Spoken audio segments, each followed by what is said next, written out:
Hola, bienvenida. Hoy nos sumergimos en una de esas ideas que de verdad definen el futuro. ¿Cómo le enseñamos a un coche a conducir? Pero la clave, y esto es lo fascinante, no es que nos imiten, es que aprendan a superarnos. Exactamente. Y para este análisis nos vamos a basar en un artículo de investigación que a mí me parece una pasada, de Mei-Shin Yu y su equipo. Se titula, a ver que lo tengo aquí, Control de velocidad seguro, eficiente y cómodo basado en el aprendizaje por refuerzo para la conducción autónoma. La misión de hoy entonces es desgranar cómo la inteligencia artificial puede optimizar la conducción en el escenario más común y a veces el más tedioso de todos, seguir a otro coche en un atasco. La gran pregunta es si una máquina puede de verdad aprender a ser, de forma medible, más segura, más eficiente y más cómoda que un ser humano al volante. Vale, pues vamos al lío. La primera idea que se nos viene a la cabeza con los coches autónomos es, la más simple, ¿no? Que observen a millones de conductores y que nos copien, Parece lo lógico, sí. que aprendan del ejemplo. Pero el estudio lo que argumenta es que ese enfoque, el de la imitación, es un callejón sin salida. Porque es una mala idea que un coche aprenda a conducir exactamente como una persona. Pues a ver, es que el estudio lo desmonta con tres argumentos que son muy sólidos. El primero es casi de sentido común si somos un poco honestos. Que no somos perfectos. Que no somos ni de lejos conductores óptimos. Para nada. Nos distraemos, nos cansamos, dudamos, a veces pisamos el acelerador con demasiada alegría y otras frenamos por si acaso. Si una IA simplemente nos copia, pues va a heredar toda esa colección de imperfecciones. O sea que tendríamos un coche autónomo que duda en las rotondas, que se frustra en los atascos y que quizá hasta acelera para que no se le cuele nadie. Un reflejo de nuestros peores días, vamos. Justo eso. Y eso conecta directamente con el segundo punto. ¿Quiere la gente que su coche herede sus propios malos hábitos? Una cosa es que una persona, por las prisas, pues conduzca de forma un poco más agresiva. Y otra muy distinta es que tu coche, por defecto, se comporte así siempre. Exacto. Buscamos una versión idealizada de un conductor, no un espejo de nuestras frustraciones. Entiendo. Queremos que sea nuestro yo del manual de la autoescuela, no el del atasco del lunes por la mañana. ¿Y el tercer punto, que señalan como el más importante? Es un cambio de mentalidad total. El objetivo no debería ser imitar, sino optimizar. La conducción debería definirse por métricas objetivas y deseables: máxima seguridad, máxima eficiencia y máximo confort. Ya no se trata de replicar un comportamiento que es variable y, seamos sinceros, defectuoso. No, se trata de encontrar el comportamiento ideal que optimice esos tres pilares. Vale, es un cambio de paradigma. No crear un clon, sino una especie de superconductor. Pero esto me genera una pregunta, Una pregunta fundamental. ¿Cómo le enseñas a una máquina a ser ideal si no tiene un ejemplo perfecto que seguir? Si no puede copiarnos, ¿de dónde aprende? Ahí es donde entra la magia del aprendizaje por refuerzo profundo. En lugar de darle un manual o vídeos para que imite, lo pones en un entorno de simulación y le das un objetivo. Y ya está. Básicamente, la IA aprende por prueba y error. Se le da lo que se llama una función de recompensa, que le dice que es bueno y que es malo, y empieza a experimentar. Se le premia por las acciones que la acercan a ser segura, eficiente y cómoda, y se le penaliza por las que la alejan. Y tras millones de intentos. Descubre por sí misma cuál es la estrategia óptima para conseguir la máxima recompensa. No copia, descubre. Suena a un entrenamiento muy sofisticado. Has mencionado que el sistema se llama DDPG, que se basa en un método de actor crítico. El nombre ya sugiere una dinámica interesante, como de dos personajes, ¿no? El nombre es muy descriptivo, la verdad. Imagina un equipo de dos redes neuronales. Una es el actor. Y la otra, el crítico, supongo. Eso es. Vale. ¿Quién es el actor? El que conduce. Exacto. El actor es el que toma las decisiones en tiempo real. Su trabajo es observar el entorno, que en este caso es muy simple, la velocidad de su propio coche, la distancia con el de delante y la diferencia de velocidad entre ambos. Y con esos tres datos decide qué hacer. Con esos tres datos, el actor decide qué nivel de aceleración o de frenada aplicar. Él es el que pisa los pedales. Su objetivo es ir desarrollando una política, o sea, una estrategia de conducción. Entendido. El actor es el piloto. ¿Y qué hace el crítico? ¿Le va dando consejos desde el asiento del copiloto? Algo así, pero de una forma mucho más matemática, claro. El crítico no conduce, solo observa y evalúa. Mira la situación, ve la acción que ha tomado el actor y le pone una nota. No, y eso es lo importante. No le dice si la acción fue buena en ese instante, sino que estima cómo de buena fue esa acción para el objetivo a largo plazo, de maximizar la recompensa total. Ah, o sea que tiene visión estratégica. Esa es la palabra. El crítico es el estratega. Le dice al actor, oye, esa aceleración que hiciste para pegarte al de delante te dio una pequeña recompensa de eficiencia ahora, pero ha disparado el riesgo y te va a restar puntos a la larga. Entiendo. El actor es táctico y el crítico es estratégico. Y con ese feedback, el actor da puliendo su forma de conducir. Es un ciclo de feedback constante. Así es como aprende. Un momento. Si el sistema está constantemente aprendiendo y cambiando su estrategia, ¿cómo se evita que eso se convierta en un caos? Me suena que podría entrar en un bucle y desaprender todo lo bueno que ya sabía. Muy buena pregunta. ¿Hay algún mecanismo de seguridad para que el aprendizaje sea estable? Sí, claro, porque ese fue uno de los grandes problemas a resolver en este campo. Y usan dos técnicas muy ingeniosas. La primera se llama memoria de repetición de experiencias. Suena a un diario. Es básicamente eso. En lugar de aprender solo de la última maniobra, el sistema guarda miles de experiencias pasadas en una memoria. Y para entrenar, en vez de fijarse solo en lo que acaba de pasar, coge un puñado de ejemplos al azar de todo ese diario. Es como si para estudiar para un examen, en lugar de leer solo el último capítulo, repasaras también lecciones antiguas elegidas al azar para no olvidar la base. La analogía es perfecta. Rompe la correlación entre eventos que van seguidos y estabiliza muchísimo el aprendizaje. ¿Y el segundo truco? El segundo truco es para darle estabilidad precisamente al crítico. Para que no esté intentando evaluar un objetivo que cambia a cada segundo, se crea una copia suya, una red de destino, que se actualiza mucho más despacio. Es como darle al profesor una versión estable del examen para corregir, en lugar de una que los alumnos están cambiando sobre la marcha. Vale, eso evita que el aprendizaje se descontrole. Exacto. Entiendo el mecanismo de actor y crítico, pero me imagino que para que aprendan algo útil no pueden practicar en el vacío. Necesitan un campo de entrenamiento que se base en el mundo real, ¿no? ¿Cómo simularon un atasco en California para entrenar a esta IA? Usaron un conjunto de datos públicos muy famoso en este campo. Se llama NGSIM. Proviene de grabaciones de vídeo de un tramo de unos 500 metros de la autopista I-80, cerca de San Francisco. Grabaciones reales. Sí, tomadas desde un edificio alto durante la hora punta. Las imágenes son muy claras. De ahí, con software, extrajeron las trayectorias exactas de cada vehículo, creando un registro digital de un atasco real. ¿Y de todo ese caos? De todo ese caos, aislaron 1.341 eventos de un coche siguiendo a otro. Esa es la materia prima que usaron para entrenar y luego para poner a prueba su modelo.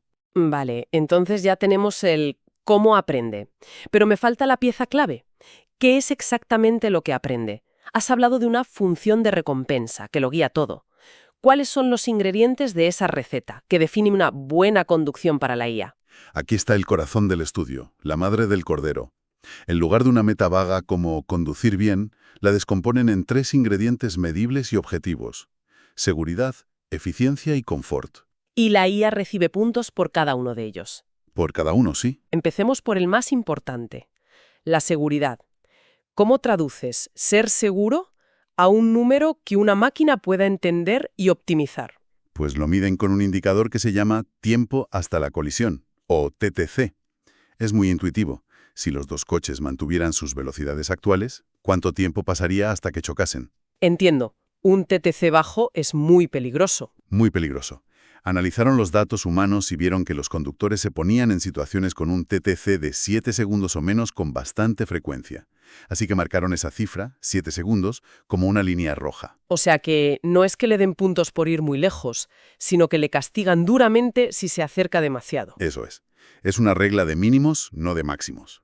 Si el TTC baja de 7 segundos, la IA recibe una penalización. Y es un castigo serio. A ser conservador, a mantener siempre una distancia prudencial. De acuerdo. La seguridad es la base. El segundo ingrediente era la eficiencia. Supongo que esto tiene que ver con no crear atascos dejando huecos enormes. Precisamente. La eficiencia la miden con el intervalo de tiempo, que es el tiempo que pasa desde que el coche de delante pasa por un punto hasta que lo hace el nuestro. Un intervalo muy grande es ineficiente, pero uno muy pequeño es inseguro. Exacto. Así que aquí sí que buscaron un punto óptimo. Estudiando los datos humanos, determinaron que el equilibrio perfecto entre un flujo de tráfico denso pero seguro estaba en torno a 1,3 segundos de separación. Un momento, 1,3 segundos. Pero si en la autoescuela siempre te enseñan la regla de los 2 o 3 segundos. Suena poquísimo, lo sé. Suena peligrosamente cerca. ¿Cómo se come eso con el objetivo de seguridad que acabas de mencionar? Es una objeción muy pertinente. Y la clave está en cómo se reconcilian. La seguridad medida por el TTC es una barrera infranqueable. La IA nunca la sacrificará. Vale. Pero dentro de ese margen seguro sí que puede optimizar la eficiencia. La recompensa máxima la obtiene si clava ese 1,3 segundos, pero siempre y cuando el TTC se mantenga por encima del umbral de peligro. O sea que si para mantener ese segundo y pico tuviera que bajar de los 7 segundos de TTC... La penalización por seguridad sería tan masiva que anularía cualquier ganancia por eficiencia. La seguridad siempre gana. Es una jerarquía. Vale, ahora lo entiendo. Primero la seguridad y luego, sin comprometerla nunca, busca la máxima eficiencia. Y nos queda el tercer pilar, el confort. El confort. Tenemos seguridad para no chocar y eficiencia para no crear atascos, pero falta la experiencia del pasajero. Supongo que el sistema también aprende a no dar frenazos bruscos, ¿no? ¿Cómo se mide algo tan subjetivo como el confort? Se mide con una magnitud física que se llama jerk o sacudida. Es básicamente el ritmo al que cambia la aceleración. ¿El cambio de la aceleración? Sí, una aceleración suave y progresiva tiene un jerk bajo. Un pisotón o un frenazo repentino tienen un jerk altísimo. A nadie le gustan esos tirones. Claro. En la función de recompensa, esto se traduce en una penalización. Cualquier valor de jerk que no sea 0 resta puntos. Y la penalización aumenta al cuadrado, así que los tirones fuertes se castigan muchísimo más que los suaves. Esto incentiva a la IA a conducir con una fluidez que a los humanos, nos suele faltar. Bien, entonces el modelo ya ha entrenado con esta receta de seguridad, eficiencia y confort, ha aprendido de los datos de la autopista I-80 y ha desarrollado su estrategia. Ahora llega el momento de la verdad, ¿no? ¿El momento de la verdad? Lo ponen a conducir en la simulación, enfrentándolo a los mismos coches que siguieron los humanos y comparan los resultados. ¿Realmente lo hace mejor? Pues los resultados son muy contundentes. La respuesta corta es que sí, la IA supera a los conductores humanos en las 3 métricas que se propuso optimizar. Desgranemos eso. En seguridad, ¿cuál fue la diferencia? La diferencia es abismal.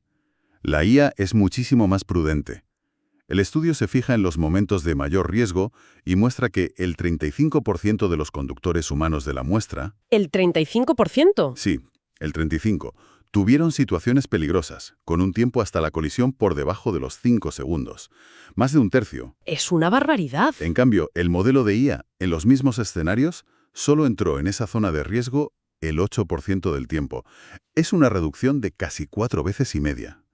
Los gráficos del estudio son muy visuales. Ves la trayectoria del humano acercándose peligrosamente mientras la IA mantiene una distancia de seguridad constante. Es una mejora enorme. ¿Y en eficiencia? ¿Consigue que el tráfico fluya mejor sin ser errático? Aquí la palabra clave es consistencia. Los conductores humanos mostraban una variabilidad enorme, con intervalos de tiempo que iban desde casi 0 segundos pegados al parachoques hasta más de 6, dejando huecos gigantescos. Comportamientos muy impredecibles. Muy impredecibles. El modelo de IA, en cambio, es un reloj suizo. Se mantiene casi siempre en su rango ideal, entre 1 y 2 segundos de intervalo. Esta consistencia, si te la imaginas a gran escala con miles de coches autónomos, tiene el potencial de eliminar los famosos atascos fantasma. Los que se forman de la nada por esa cadena de frenazos y acelerones humanos. Esos mismos. Y por último, el confort. ¿La conducción es realmente más suave o es algo sutil? No, es notable y mediblemente más suave. Los gráficos que muestran los valores de jerk son como el día y la noche.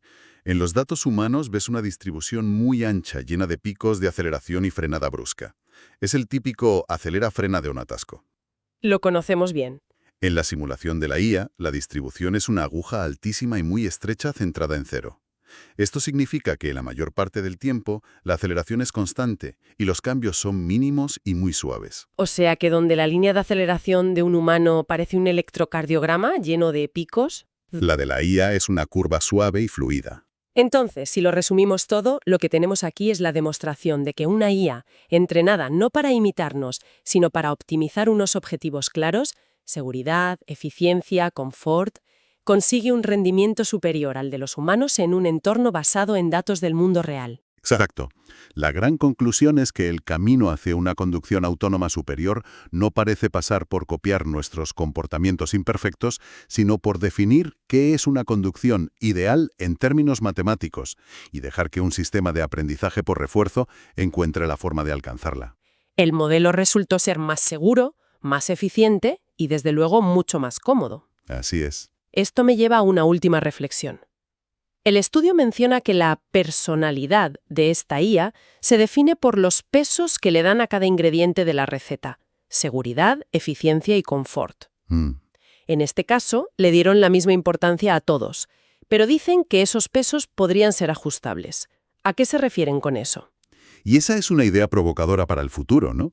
Nos preguntamos si nos dirigimos a un mundo donde nuestro coche no tenga un único estilo de conducción, sino varios modos de personalidad que podamos elegir. ¿Como un modo deportivo o un modo eco en los coches de ahora? Exacto, pero mucho más sofisticado.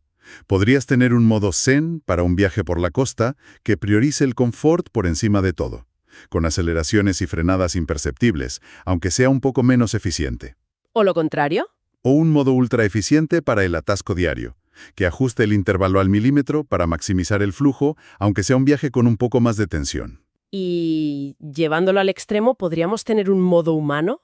Uno que, si quisiéramos, imitara una conducción más agresiva e imperfecta, simplemente porque nos apetece. Esa es la gran pregunta. La tecnología nos dará el poder de elegir, de personalizar la propia personalidad de la máquina que nos transporta. La cuestión que tendremos que afrontar como sociedad no será si las máquinas pueden conducir mejor que nosotros, Sino qué tipo de conducción, qué tipo de personalidad querremos que tengan en nuestras carreteras. Justo. Una pregunta fascinante para reflexionar. Con esto concluimos nuestro análisis de hoy. Ha sido un viaje increíble al corazón de cómo una IA aprende a conducir. Gracias por habernos acompañado.